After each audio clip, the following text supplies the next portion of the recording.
пресврт што се очекуваше, но не се посакуваше. Сашо Мјалков и уште неколкума на осомничени од УБК се ослободени од обвинение за таргет тврдина. Досега најмасовното прислушување што преку бомбите на Зоран Заев беше вистинска мелодрама во јавноста. Измените на кривичниот законник, донесени на прилично брз и експресен начин, го отворија патот за застарување на дел од предметите кои ги водеше специјалното јавно обвинителство. Се запира постапката во судот која траеше речиси 6 години, поради комплетна застареност, како што објави обвинителката Ристовска. Во ово издание на Тринин гостинка е Сузана Јошевска, позната адвокатка. Господина Јошевска, дали со овие последни одлуки се става по знак прашање правната сигурност и доверба во целокупниот правосуден систем? Сите инволвирани, освен како невини, не смееме, без оглед како се викаат и кои се тие, не смееме поинаку да ги третираме. Оно што го ценам во овој контекст дека е поважно како прашање, е дали како општество ќе можеме да ја совладаме оваа колективна траума која се нанесува деновиве и на која што сме сведоци, а тоа е неразрешница, значи немање одговор, кој што мислам дека е најлошо, можеби најлошо сценарио, дури полошо од она да имавме ослободителни пресуди, бидејќи било каква судска одлука, односно одлука од страна на непристрасен суд во кој што биле ценети докази, разгледувани, ценети, аргументирани докази е подобра отколку од немање одлука воопшто. Нема да имаме никаква порака ни за минатото, ни за сегашноста, ни за иднината и тоа е многу загрижувачки. Дали ова значи дефинитивно, меѓу другото, дека Мјалков е невин без разлика што нема судска пресуда? Апсолутно, тоа е цивилизацијска придобивка на правната држава. Секој, не Мјалков, секој се третира и мора да биде невин додека не се докаже спротивното. Обвинителката Ленче Ристовска деновиве рече дека допрва ќе ги почувствуваме импликациите од измените на кривичниот законник. Кои би биле правните реперкусии понатаму? Во 2015 кога почнаа да одат бомбите, една по една, со секоја испукана, да наречам така, бомба, градевме надежи за одговорност. Не само за тоа што го слушаме во бомбите. Мислам дека, можам за себе да зборувам, дека повеќе се радував на тоа дека ќе се испрати порака дека вака не може, дека ќе има одговорност и дека ќе се испрати порака на оно што го викаме дека е генерална превенција, односно дека носителите на државните функции мораат малце поинаку да се однесуваат кога стапуваат на тие функции, бидејќи ќе има одговорност. Така што импликациите најдобро ги знаат тие кои што се директно засегнати, а сигурно обвинителката е една од нив, и немам зошто да се сомневам во незината констатација дека ќе бидат далекосежни допрва дека ќе ги гледаме, и тоа не само од овој аспект, туку и од оној финансискиот аспект кој што го тангира буџетот, кој сите го полнема. Ситуацијата е парадоксална, нема пресуда, Мјалков е невин, а актот и битието на делото преслушување се уште постојат. Значи, како што јас разбрав, таму бидејќи се споени два настани, а тоа е прислушувањето како еден настан, значи оно што кој како и на кој начин прислушкувал, тој сет на одговори. Другиот предмет кој што се спои е за уништувањето на опремата за прислушување. По тој настан, еве вака за граѓаните да разбираат, за гледачите да разбираат, по тој настан продолжува тој предмет и таму се обвинети Јанкуловски и уште неколку други и вклучително и тие кои се во бегство. Така што нема ништо парадоксално тука, тоа се настани од 2015 година, чинам март. Према она што го слушам од медиумите, бидејќи ја повеќе не ги знам деталите, се шпекулира дека и овие и по ова кривично дело постои опасност од брзо застарување, односно во 2025. Иако таму извлекуваме заклучоци, можно е ова дело да се обвинителството да го третира во преквалификување кон новиот член 353, најверојатно став 4 према 10 годишниот рок за застареност. И нема тука ништо спорно, бидејќи во секој одговара во рамките на својата кривична одговорност, па Гордана Јанкуловска заедно со останатите кои што се за овој дел од настаните, кои што се терата за овој дел од настаните, ќе одговарат во рамките на сопствената одговорност. Она за кое што можам да се, како адвокат, можам да се согласам со одбраната, бидејќи даваа сопствени изјави после судењето, е дека сметам дека е подобро и од аспект на фер постапка, член 6 од конвенцијата, прецизирањето да се направи веднаш. Јошевска, кој како ќе ги обештети граѓаните кои биле цел на преслушување? Кој ќе ја цени сумата на нематеријалната оштета кај оние кои биле подолг период преслушувани? Ќе ја цени граѓанскиот суд. Ова е интересно прашање од повеќе аспекти. Мене особено ми е интересно, бидејќи се преклопуваат кривичната и граѓанската материја. Граѓанскиот суд има можност, согласно закон, да утврди одговорност. Сега таму е малку поинаква терминологијата и малку се поинакви правните институти. Граѓанскиот суд е врзан само за кривична пресуда со која што обвинети се огласени за виновни. Значи, ако имавме пресуда во која некој е огласен за виновен, граѓанскиот суд нема право да утврдува поинаква вина, да рече не е тој виновен, овој другиот е виновен или помалку е виновен и така. Тој е врзан за таа кривична пресуда како претходно прашање.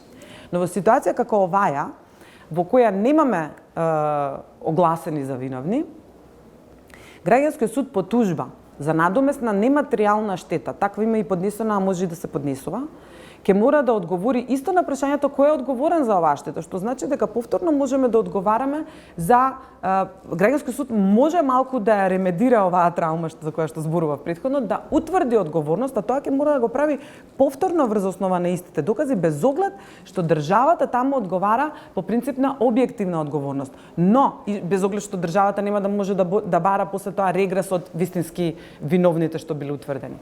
Но за да се утврди постоење на штета, мора да се прво утврди дека настанала штета, значи дека настанало прислушкување, мора да се утврди кој го направил, ако ништо друго институционално, значи кој е одговорен, и понатаму да се утврди објективната одговорност на државата, за да можеме да го третираме интензитетот на траењето на душевната болка, а со тоа ќе се одговори па и на прашањето колку долго се прислушкувало, на кој начин се прислушкувало и така. Интересна е од правен аспект многу оваа ситуација, бидејќи граѓанскиот суд може да даде одговорност. Тоа ова го зборувам теоретски.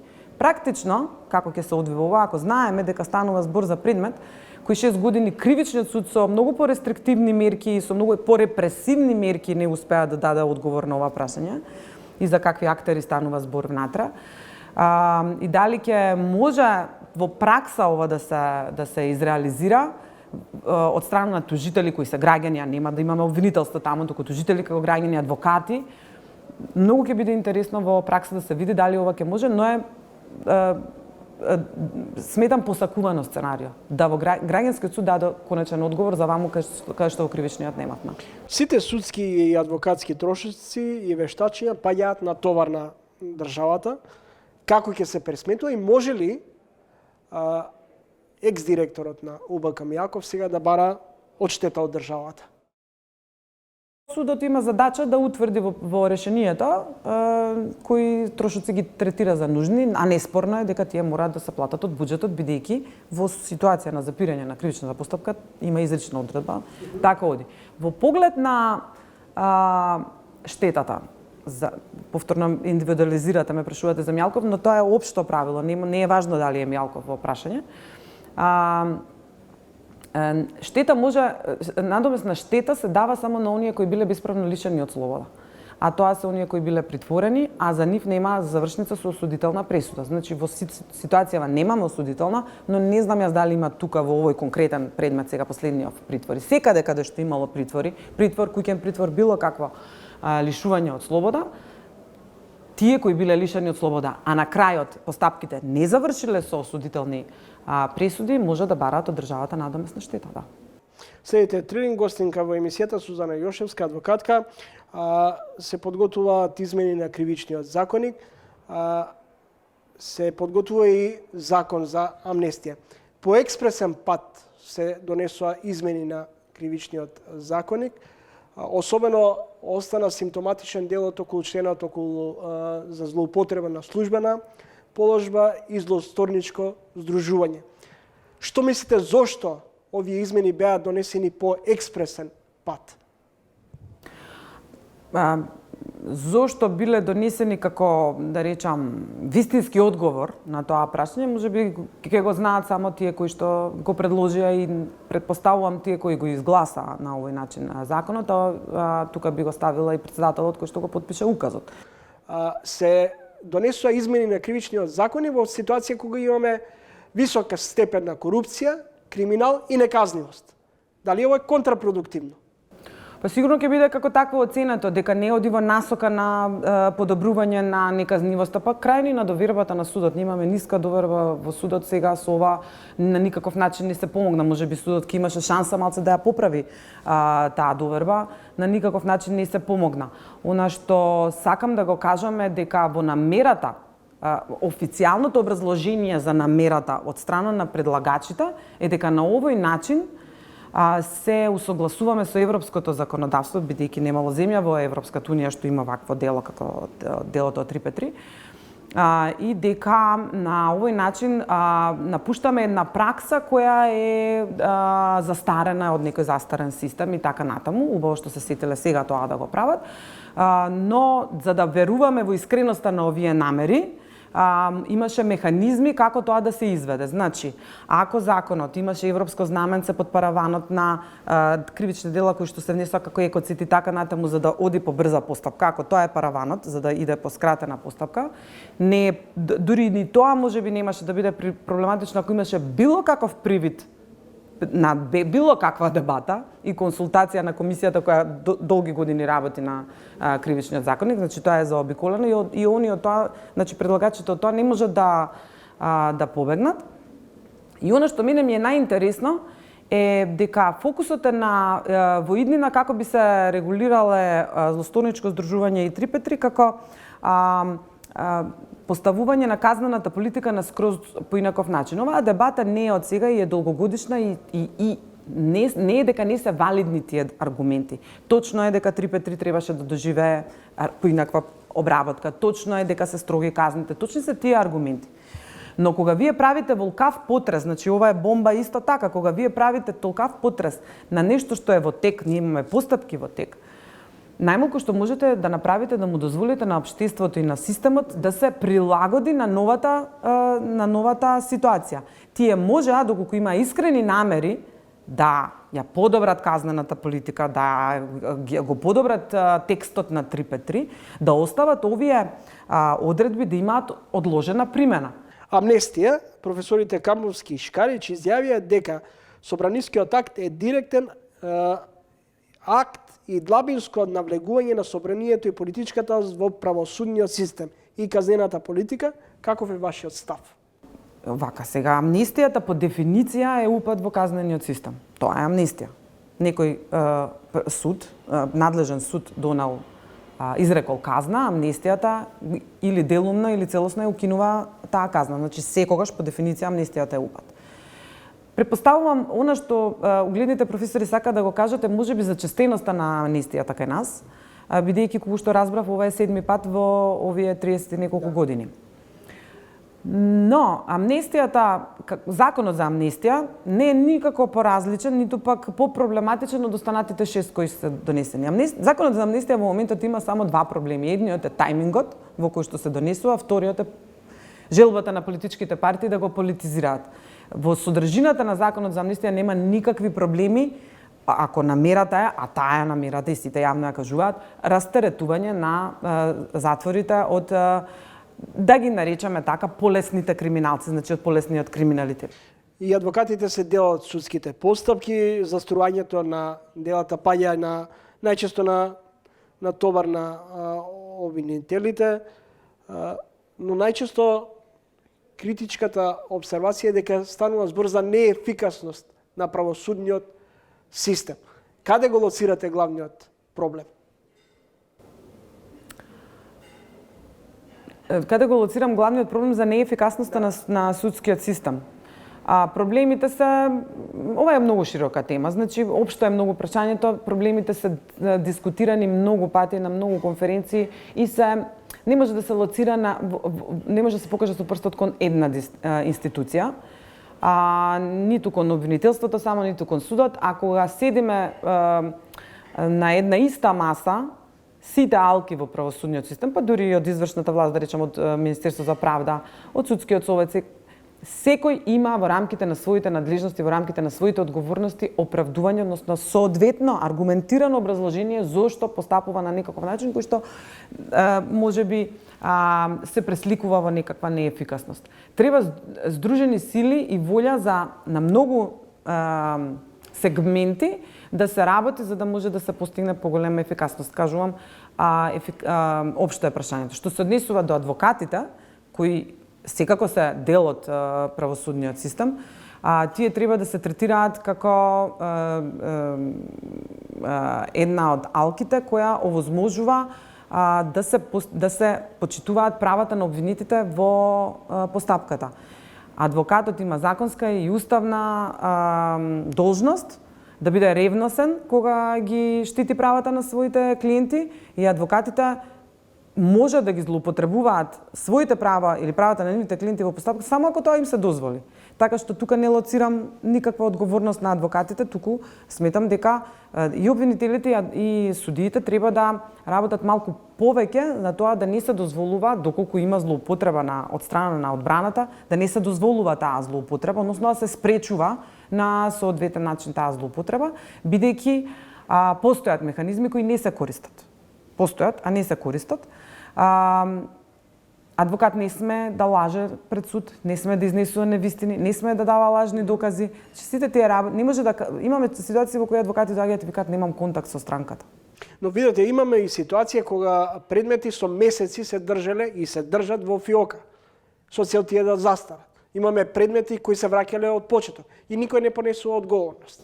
Па точно, тоа го кажувам, значи повеќе да ги прашате тие зошто со месеци не се враќале од второстепен суд во првостепен, сигурно имаат да ви образложат што системски решенија, што системски недостатоци, што персонални недостатоци и така натаму. Проблемот е, мислам, поопшт, крупен и треба волја од повеќе чинители за да се реши.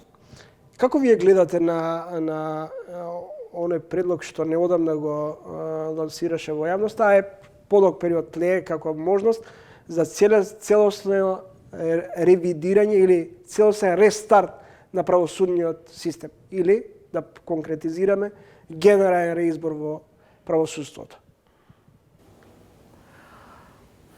На тоа гледам исто како што гледам како што гледав на лустрацијата или како што гледав на ветингот.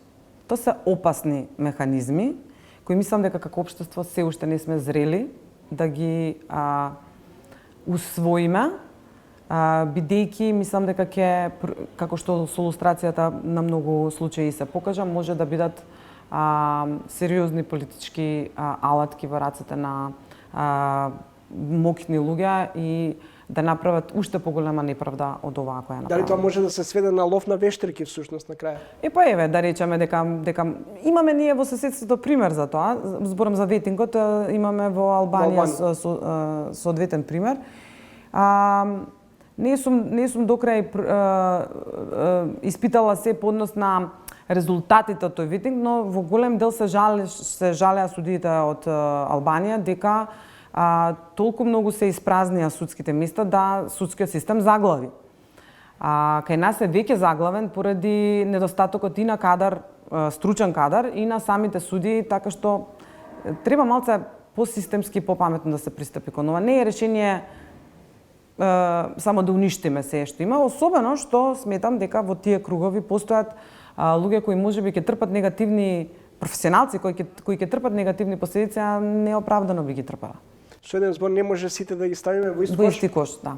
Но во исто време сакам да кажам дека неставањето во исти кош е одговорност и на тие што не би требало да бидат во тој кош и тоа постојано им го кажувам. Професионалците мора да самите се двојат од непрофесионалците, самите да си ја сочувуваат тој собствен интегритет и да го истакнуваат, самите да се двојат од нив, а не да дозволуваат да бидат ставани во таков ист кош, да се борат малце.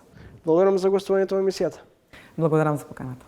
Следете разговор со адвокатката Сузана Јошевска околу најновиот развој во судско-обвинителската сфера, особено по одлуките и падот на предметот Таргет тврдина и застарувањето на другите предмети кои ги водеше специјалното јавно обвинителство, кои произлегува по одлуката за измени на кривичниот законник. Следете на пократката пауза, следен соговорник во емисијата ќе биде писател Живко Гроздановски.